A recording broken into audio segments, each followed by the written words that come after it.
ትላንትና ስለ ዛሬ ተስፋ ያደረገ እንጂ ያወቀ አንድም ሰው የለም። ዛሬም ለነገ ተስፋ እናደርጋለን እንጂ ማናችንም ነገ ምን እንደሚገጥመን አናውቅም። ሁሉም ሰው ስለ ነገ ሲያስብ መልካም ነገር ይመኛል። ብዙ ሰዎች የወደፊት ህይወታቸው ዛሬ ካለበት ከፍ እንዲልላቸው ይፈልጋሉ። ለውጥ ማንም ሰው አይጠላም። ሁሉም ሰው ቢለወጥ ደስ ይላል። ካለህበት ከፍ ስትል አንተን ማየት የማይፈልጉ እንኳን ያዩሃል።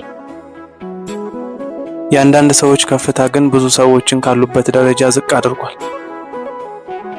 ስለዚህ ነገ ለምትበላው ዛሬ ከሚበላው ላይ አትንጠቅ። አንተ ስለ ነገ ስታስብ ዛሬ ምን እንደሚበላ ያጣል።